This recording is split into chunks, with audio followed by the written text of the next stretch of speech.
Shalom, kembali lagi bersama kami di channel Jadi Terang.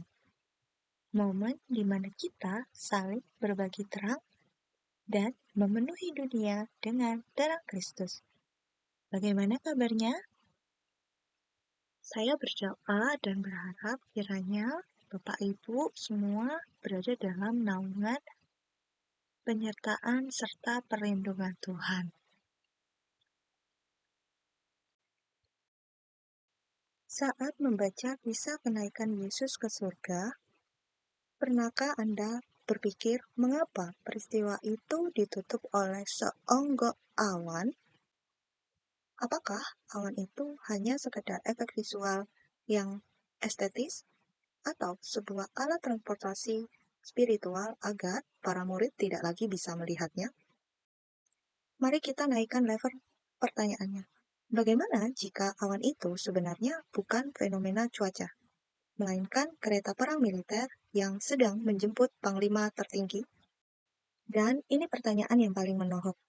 Jika Yesus naik ke surga sebagai pemenang yang memegang kendali penuh atas alam semesta, mengapa ia memilih bertahta dengan tubuh yang tetap cacat dan berlubang paku? Mengapa sang jenderal memamerkan bekas lukanya di atas kereta perang surgawi yang adalah awan? Apakah itu tanda trauma penderitaan atau justru sebuah provokasi militer tertinggi untuk mengintimidasi seluruh kerajaan neraka?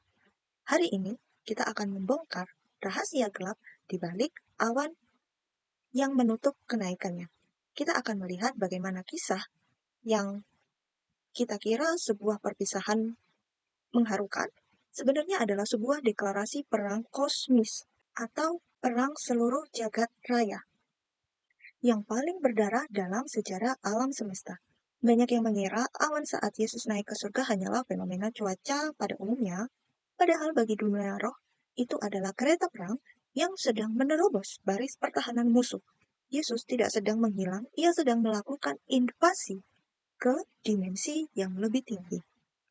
Invasi adalah sebuah perbuatan memasuki wilayah lain dengan maksud menyerang atau menguasai wilayah tersebut. Dalam konteks penulisan Alkitab, kita seringkali menjumpai kata awan.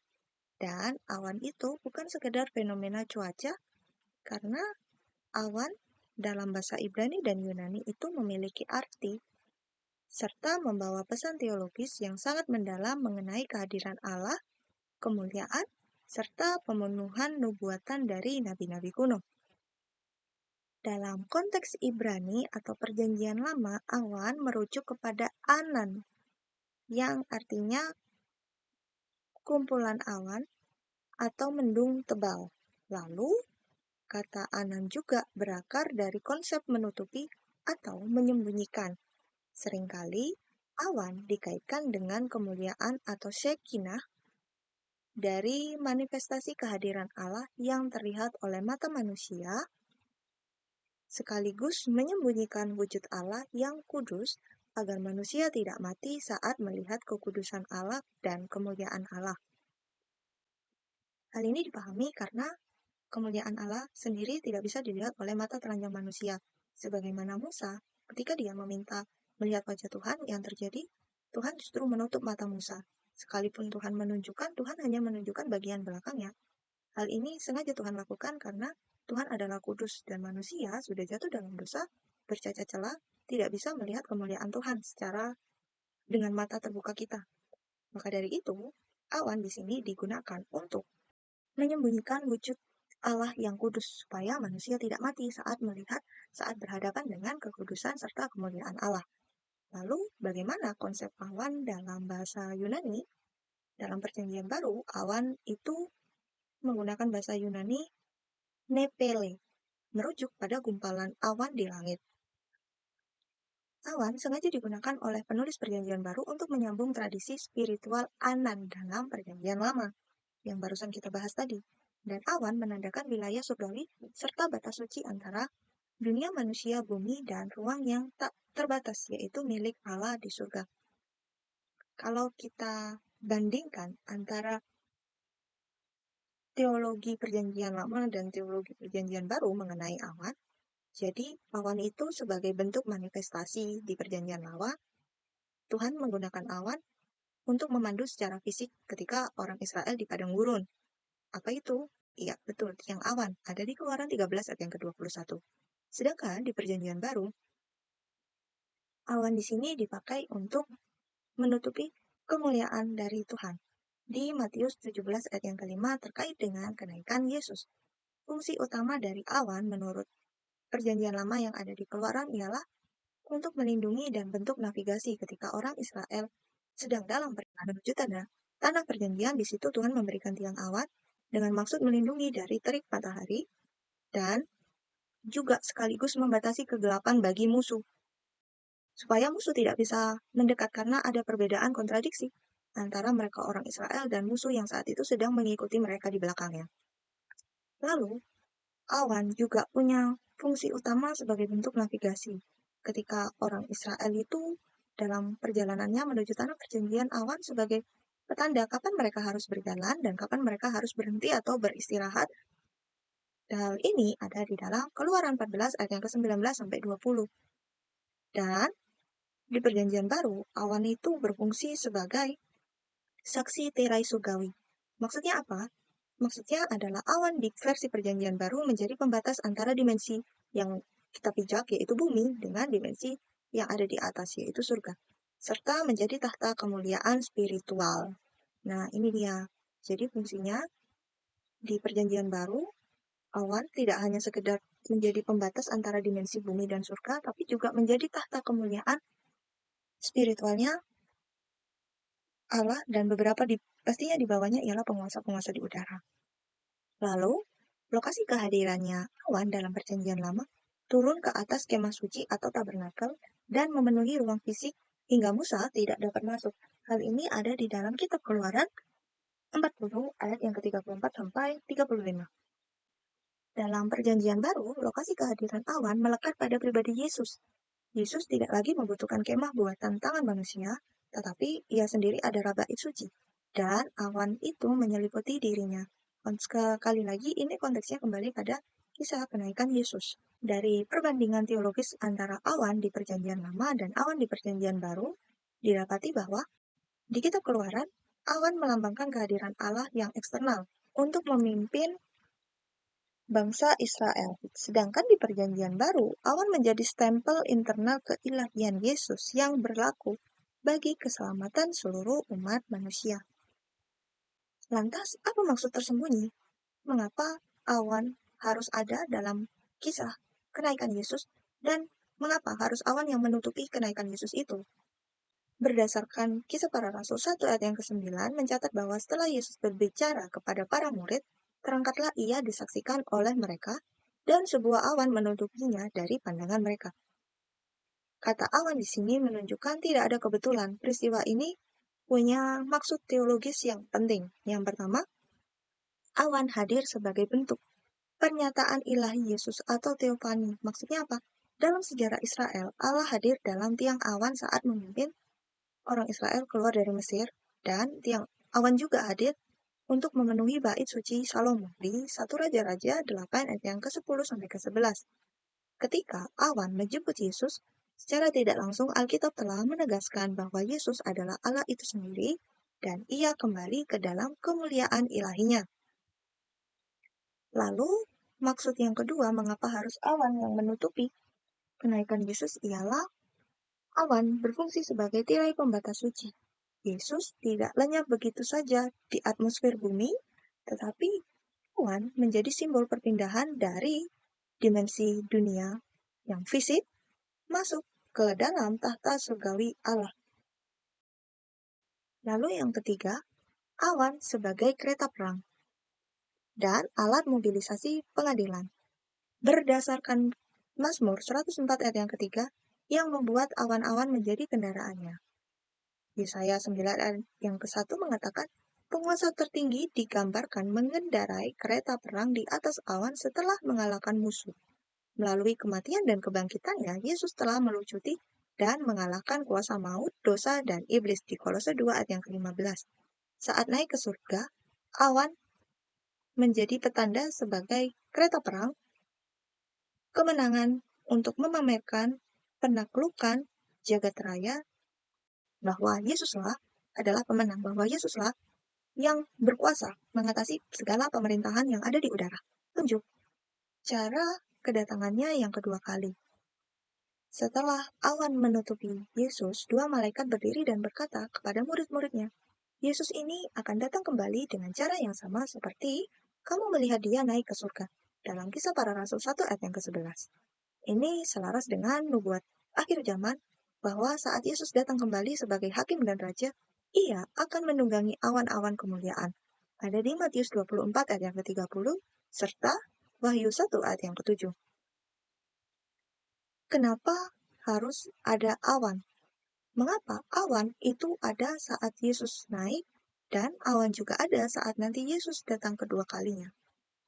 Kita akan bahas ini dalam poin yang keempat. Pemenuhan radikal nubuatan Daniel 7. Kitab Daniel 7 ayat yang ke-13 sampai ke-14 mencatat penglihatan Nabi. Tampak datang dengan awan-awan dari langit seorang seperti anak manusia, datanglah ia kepada yang lanjut usianya. Di sini anak manusia datang dengan awan-awan dari langit. Maksudnya apa? Ini menunjukkan adanya arah pergerakan. Seringkali orang salah memahami teks ini sebagai turunnya Yesus ke bumi. Tapi di kitab Daniel ini memperlihatkan pergerakan horizontal. Anak manusia dibawa oleh awan mendekat ke hadapan tahta Bapa. Awan di sini adalah kendaraan, sekaligus berfungsi sebagai penobatan untuk menerima kekuasaan mutlak atas segala bangsa. Ingat bahwa Yesus sudah mengerjakan tugasnya di muka bumi. Dan atas tugas yang telah ia kerjakan, ia ditobatkan dan bisa duduk di sebelah kanan Allah. Namun sebelum masuk dan duduk di sebelah kanan Allah, dia harus menunjukkan bahwa dirinya itu berkuasa melebihi atau di atas segala pemerintahan yang ada di udara. Dan inilah yang menyebabkan kenapa nanti saat kebangkitan serta Tuhan Yesus turun yang kedua kali diiringi dengan awan sebagai kendaraan penobatan. Dan yang kedua, dari nubuatan Daniel 7, ini awan berfungsi sebagai klaim radikal. Maksudnya apa? Saat Yesus diadili di depan Mahkamah Agama Yahudi di kitab Matius 26 ayat yang ke-64, ia sengaja mengutip Daniel 7 dengan berkata, kamu akan melihat anak manusia datang di atas awan-awan di langit. Mendengar hal ini, imam besar langsung mengoyakkan pakaiannya karena tahu Yesus sedang mengklaim dirinya sebagai Mesias ilahi yang memegang otoritas militer tertinggi. Dapat diketahui bahwa di kitab Daniel 7 ayat yang ke-13 sampai 14 ini menjadi kitab nubuatan. Nubuatan bagi siapa? Nubuatan bagi orang Israel yang menantikan kehadiran Mesias, yang menantikan kelahiran Mesias yang berfungsi untuk menyelamatkan mereka. Sekaligus bagi kita, inilah yang akan terjadi nanti ketika Yesus datang kedua kalinya. Yesus juga akan datang dengan awan. Poin yang kelima, awan sebagai kendaraan kemenangan dan deklarasi perang Kristus. Dalam kaidah tafsir Perjanjian Lama, awan atau anan disandingkan dengan Mazmur 104 ayat yang ketiga serta Yesaya 19 ayat yang ke-1 merujuk kepada Allah sebagai prajurit yang menunggangi kereta badai untuk bergerak menjatuhkan hukuman atau penghakiman kepada musuh-musuhnya. Awan sebagai kendaraan kemenangan dan deklarasi perang Kristus menunjukkan sebuah makna kenaikan sebagai rekonstruksi taktis. Maksudnya apa? Ketika Yesus naik menggunakan awan secara hermeneutika, ia sedang melakukan deklarasi perang terbuka kepada seluruh penguasa kegelapan di udara. Efesus 6 ayat ke-12. Dan dengan menaiki kereta perang tersebut menuju tahta, Yesus menegaskan bahwa wilayah kekuasaannya atas bumi, atmosfer, dan surga di bawah pemerintahannya. Pemberontakan musuh diumumkan akan segera ditumpas habis. Dan awan sebagai kendaraan kemenangan serta deklarasi perang Kristus ini menunjukkan adanya kekalahan kosmis atau kekalahan jagat raya. Maksudnya apa? Maksudnya melalui kematian dan kebangkitannya Yesus telah melucuti dan mengalahkan kuasa maut, kuasa dosa, dan iblis di Kolose 2 ayat yang ke-15 serta juga termasuk di dalamnya ialah segala penguasa-penguasa yang ada di udara. Saat Yesus naik ke surga, awan bertindak sebagai kereta kemenangan atas perang yang sudah Yesus selesaikan. Ia naik ke atas tahta sebagai panglima tertinggi yang telah memenangkan pertempuran jagat raya terbesar. Lalu, kenaikan Yesus dengan awan bukanlah akhir dari pelayanannya, melainkan acara penobatan resmi sebagai raja. Dengan mengendarai kereta perang yang adalah awan, Yesus menggenapi janjinya bahwa seluruh kuasa di surga dan di bumi telah diberikan kepadanya. Hal ini ada di dalam kitab Matius 28 ayat yang ke-18. Untuk menerima kekuasaan mutlak atas segala bangsa, Daniel 7 ayat yang ke-13. Berarti dapat disimpulkan bahwa kenaikan Yesus ke surga dengan awan itu adalah bukti penobatannya. Dan kenaikan Yesus dengan kereta yang adalah awan menurut Yesaya 19 ayat yang ke-1 menjadi jaminan hukum bahwa musuh-musuh kebenaran termasuk iblis serta pengikutnya secara de jure telah dihakimi dan dijatuhi hukuman kekalahan mutlak. Kereta perang ini menegaskan posisi Yesus sebagai hakim agung yang sah atas sejarah umat manusia. Dalam hal ini ada jaminan hukum bagi para pengikut Yesus di mana nanti semua musuh kebenaran termasuk iblis serta pengikutnya akan dijatuhi hukuman. Lalu yang keempat, dalam budaya Romawi saat Alkitab ditulis, seorang jenderal yang menang perang besar akan disambut dalam parade kemenangan. Sang jenderal akan naik kereta perang lalu dielu-elukan atau diagung-agungkan, sementara musuh yang kalah akan ditelanjangi, diikat, dan diarak di belakang dari jenderal yang menang itu. Ia akan dijadikan tontonan publik. Rasul Paulus menggunakan struktur budaya ini dalam Kolose 2 ayat yang ke-15. Ia telah melucuti pemerintah-pemerintah dan penguasa-penguasa dan menjadikan mereka tontonan umum dalam pawai kemenangannya.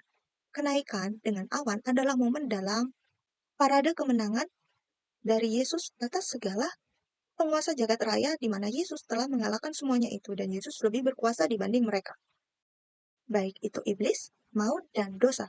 Dan mereka, iblis, maut, dan dosa akan diarak di belakang kereta perang Yesus sebagai tawanan yang telah kehilangan seluruh taringnya.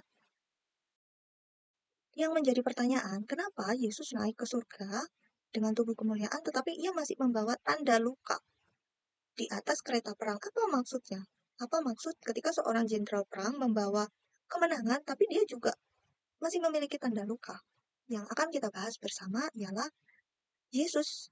Ini menunjukkan bahwa Yesus tidak naik ke surga sebagai roh halus yang melarikan diri dari bumi, tetapi ia naik dengan membawa tubuh kebangkitan dan tetap memiliki bekas luka, yaitu bekas lukanya ada lubang paku di tangan dan tombak di lambungnya, berdasarkan Yohanes 20 ayat yang ke-27.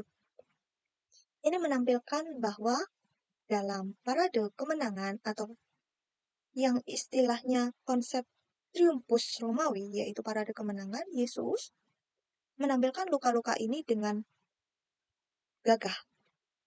Sekalipun dia berada di kereta perang, ini menunjukkan adanya tindakan provokatif dan subversif. Maksudnya apa? Maksudnya ialah pamer luka yang Yesus lakukan sebagai bentuk medali kehormatan. Kalau kita mundur ke Kekaisaran Romawi pada waktu itu dan Mahkamah Agama, luka salib adalah tanda kutukan dan kekalahan total. Namun, di peristiwa kenaikan Yesus, serta yang diikuti dengan awan, Yesus mengubah narasi tersebut. Luka-luka yang awalnya sebagai tanda salib, tanda kutukan, bermutasi menjadi medali kehormatan tertinggi. Seorang jenderal agung yang baru saja memenangkan pertempuran paling berdarah dalam sejarah kosmik. Dan maksud yang kedua dari Yesus tetap memiliki luka ialah Yesus ingin memamerkan luka tersebut di hadapan para penguasa kegelapan yang menyaksikan kenaikannya. Ini adalah bentuk ejekan teologis. Luka itu berbisik kepada musuh, senjata terbaikmu adalah kematian. Tetapi aku telah menghancurkan dirimu sendiri. Ini adalah bentuk intimidasi bagi neraka sekaligus para penguasa di udara. Dan yang ketiga, saat sang pemenang ini naik dengan bekas luka, ini menciptakan paradoks yang menggetarkan jiwa. Maksudnya apa? Yesus bertahta bukan dengan menyembunyikan trauma pertempuran, melainkan merayakannya di atas kereta perangnya. Ia berdiri sebagai pejuang tangguh yang berlumuran darah kemenangan. Wahyu 5 ayat yang ke-6, anak domba yang seperti telah disembelih namun berdiri di tengah tahta. Ini yang menunjukkan kalau Yesus hadir dalam kemenangan sekaligus menunjukkan bahwa ia memiliki bekas luka. Selanjutnya, makna teologis kedatangan Yesus kembali dengan awan dan pembalasan luka. Maksudnya apa? Maksudnya ialah kenaikan Yesus bukan lagi sebuah perpisahan yang mengharukan, melainkan sebuah mobilisasi militer bertahta tinggi. Sang jenderal naik ke markas agungnya, memamerkan bekas luka kemenangannya, dan bersiap untuk serangan terakhir, yaitu saat ia turun kembali dengan kereta yang sama. Ketika kitab Wahyu dan Injil menyatakan bahwa Yesus akan datang kembali di atas awan, pesan yang disampaikan bukan tentang prediksi cuaca atau meteorologi, melainkan bekas luka yang tetap sama melekat pada tubuh kemuliaan yang dibawa kembali ke bumi. Namun, fungsinya telah berubah secara radikal. Maksudnya gimana? Kalau sebelumnya bekas luka itu, pada waktu Yesus naik versinya untuk medali kehormatan, yang mengubah kutuk menjadi medali kehormatan, lalu sebagai bentuk intimidasi bagi para penguasa dan pemerintah-pemerintah neraka, bahwasanya kalau kematian adalah senjata terbaikmu, kini aku telah menghancurkan dirimu. Lalu juga yang ketiga, kalau di awal kenaikan Yesus itu menunjukkan bahwa dia yang seperti anak domba telah tersembelih, namun berdiri di tengah-tengah tahta dengan bekas luka menunjukkan bahwa Yesus tidak pernah menyembunyikan trauma pertempurannya, bekas lukanya, tetapi merayakannya. Tapi hal ini berbeda ketika nanti Yesus datang kedua kali. Ketika Yesus datang yang kedua kali, Yesus tetap membawa luka yang sama dengan kendaraan yang sama. Maksudnya apa? Maksudnya ketika nanti sang jenderal yaitu Yesus turun kembali dengan kereta awan yang sama, dengan bekas luka yang sama, itu untuk menegakkan keadilan. Keadilan yang seperti apa? Keadilan yang seperti pertama sebagai barang bukti hukuman. Jadi, luka itu menjadi bukti nyata atas segala pemberontakan, kekejaman, dan dosa dunia yang telah mengeksekusi Yesus. Di Wahyu 1 ayat yang ke-7. Dan ini adalah bukti di mana nanti, karena ada bukti, musuh tidak bisa mengelak dari apa yang telah ia lakukan. Sama aja seperti di pemerintahan kita. Segala sesuatu harus ada buktinya baru bisa menunjukkan kebenarannya, dan ketika bukti itu ada, maka kebenaran itu sudah tidak bisa disanggah, tidak bisa dielak. Dan hal ini juga yang terjadi ketika nanti Yesus datang kedua kalinya. Bukti luka adalah barang bukti hukum. Dan yang kedua, luka yang Yesus bawa dalam kedatangannya yang kedua untuk meneror psikologis para musuh, yaitu bangsa-bangsa yang telah menolaknya akan meratap dengan ketakutan karena menyadari bahwa orang yang mereka adili, orang yang mereka siksa sekarang telah hadir. Dalam Sakaria 12 ayat yang ke-10 dikatakan, Aku akan mencurahkan roh pengasihan dan roh permohonan atas keluarga Daud dan atas penduduk Yerusalem. Dan mereka akan memandang kepada dia yang telah mereka tikam dan akan meratapi dia seperti orang meratapi anak tunggal. Dan akan menangisi dia dengan pedih seperti orang menangisi anak sulung. Ini maksudnya ialah teror psikologis. Karena mereka merasa salah mengakui atas perbuatannya. Dan itu adalah barang bukti. Luka-luka itu adalah barang bukti sekaligus teror psikologis bagi musuh. Dan nanti mereka akan dihukum. Terlebih sudah ada buktinya. Lalu yang ketiga, tujuan dari kedatangan Yesus dengan membawa luka ialah sebagai segel identitas kemenangan bagi orang kudus. Maksudnya apa? Bagi orang percaya yang menderita di bumi, yang telah mengikuti keteladanan Yesus, mereka pun juga turut menderita. Karena sebagaimana Yesus memikul salib, sebagaimana Yesus meminum cawan penderitaan, pengikutnya pun juga melakukan hal yang sama. Panglima kembali dengan bekas luka adalah validasi tertinggi. Lukanya menjamin bahwa ia memahami setiap pengorbanan kita sebagai para pengikutnya. Dan kali ini dia datang untuk membebaskan mereka, yaitu orang-orang yang telah mengikuti Yesus, dan akan membagikan rampasan perang berupa mahkota kehidupan kekal. Jadi, sebagaimana kehidupan mereka sebagai orang percaya, memikul salib dan meminum cawan penderitaan, segala duka cita, duka larang mereka, tangisan mereka akan diganti dengan sukacita karena mereka akan menerima mahkota kehidupan kekal. Lantas, apa yang bisa kita pelajari dari kisah ini? Dari kisah kenaikan Yesus sebagai deklarasi perang yang bisa kita pelajari ialah setelah melihat deklarasi perang dari jagat raya, apa artinya peristiwa ini bagi kita yang hari ini masih hidup berjuang dengan sepenuh hati di bumi? Kenaikan Yesus menuntut adanya reposisi radikal dalam cara kita memandang penderitaan dan perjuangan hidup kita sehari-hari. Kita harus mengubah luka Anda dari yang semula adalah tanda kekalahan menjadi medali kehormatan. Banyak dari kita hari ini membawa luka-luka karena penolakan saat mempertahankan iman, saat harus menjadi berbeda dengan dunia. Ada luka karena dikhianati, karena memilih jujur. Ada luka karena memilih untuk tetap menderita dalam kebenaran yang rasanya tidak sesuai dengan kenyamanan kita saat ini. Kita merasa kalah, kita merasa malu atas luka-luka tersebut. Namun setelah kita mendengarkan renungan ini, sadari dan pandanglah kereta perang Yesus. Jenderalmu yang adalah Yesus itu tidak malu dengan luka-lukanya. Tapi Yesus justru mengubah luka itu, lubang paku itu menjadi medali kehormatan tertinggi di surga. Dan karena kita adalah pengikutnya, demi nama Dia, nama Yesus, setiap luka perjuangan, air mata, pengorbanan, sangkal salib, minum cawan penderitaan yang Anda alami karena mempertahankan kebenaran di muka bumi ini, bukanlah tanda kekalahan, itu adalah tanda kepemilikan bahwa Anda adalah bagian dari garis depan tentaranya. Dan di surga nanti, luka-luka iman Anda akan bersinar sebagai tanda jasa, bukan lagi tanda trauma. Luka-luka Anda akan menjadi medali kehormatan. Lalu, apa yang bisa kita pelajari dari kisah ini ialah kita harus berhenti berperang dengan mentalitas korban. Maksudnya apa? Banyak dari kita sebagai orang percaya hidup dalam ketakutan. Takut akan masa depan, takut atas intimidasi dunia, karena kita harus berani bertampil beda di tengah dunia yang seringkali memperlakukan kita dengan berbeda. Atau mungkin kita takut pada kuasa kegelapan. Kita harus berhenti berperang dengan mentalitas korban. Juga di dalam doa. Kita harus berhenti berdoa dalam mentalitas pengungsi yang hanya minta perlindungan agar tidak dihancurkan musuh. Ingatlah bahwa jenderal kita, Yesus, naik ke surga bukan untuk melarikan diri, melainkan untuk mengambil alih pemerintahan di udara. Secara hukum, musuhmu sudah dilucuti dan diarak dalam pawai kekalahan, seperti parade kemenangan yang ada di Kolose 2 ayat yang ke-15.